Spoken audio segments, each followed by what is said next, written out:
So we're going to look at question 20 today on this one, and notice that there are two little graphs that they have down here.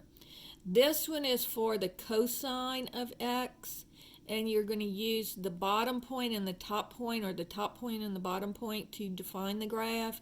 And then this one is the one that you'll use for the sine of x. So anytime it's the sine of x, you're going to use this. Anytime it's the cosine of x, you're going to use this one.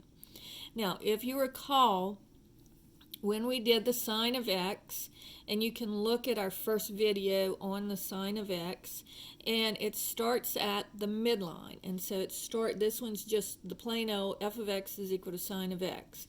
So it starts at the midline, and in this case it's at the origin, so I'm going to put a dot on the origin.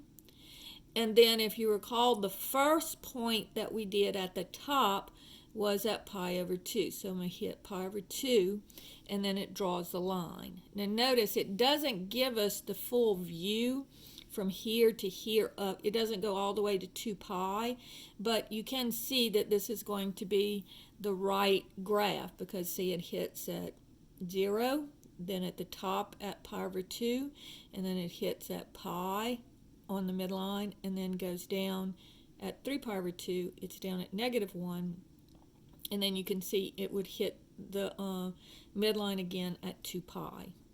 Now, if you're drawing the cosine function, then you use this graph. So let me clear that, and I'm going to draw a cosine graph. Now, on this one, when you're drawing the cosine, it's a little bit different because you have to give the top point and the bottom point. So on this one, remember, it starts at the top, and then it hits the midline at pi over 2, but I can't give that as the point because I want the top point and the bottom point. So it would hit the bottom at pi. And I missed it a little bit, but you can see what I'm saying. So it hits, let me try to do a better job on that. This is really hard to do on this little Kindle.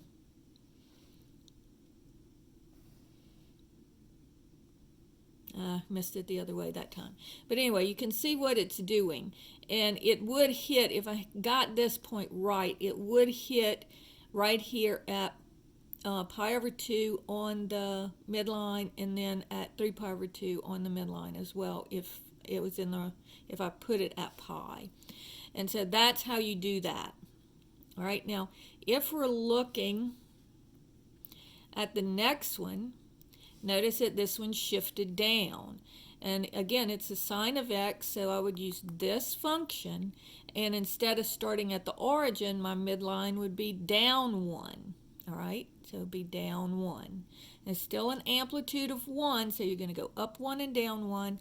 And so you can kind of think of your little lines that you would draw. Here would be the midline, and I'll go up 1 for the top line and down 1 for the bottom line.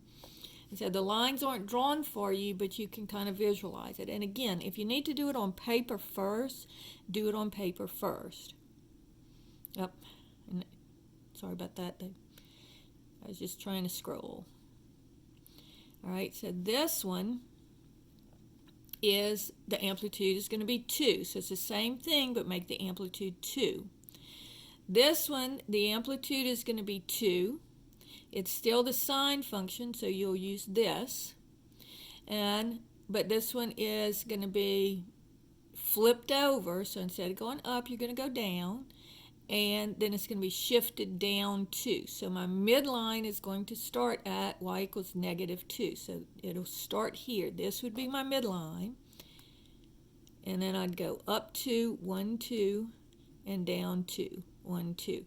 So be careful on these, and it's easy to do on your computer, but be careful on these when you're doing these, because they give you so many little grid lines that it's really hard to, and especially on this, I wouldn't be able to do it. But on the computer, just be careful, and it'll give it to you. All right, so this one is going to be shifted over -pi over 2, because remember, you make x plus pi over 2 equal to 0. So my shift in the horizontal direction will be -pi over 2. So instead of starting at the origin, I'm going to start at -pi over 2 and then come up. All right. This one's going to be, if I set this equal to 0. This one's going to be shifted over negative pi. So I'm going to start here. And the amplitude will be 2. So I'm going to go from, it's not shifted vertically.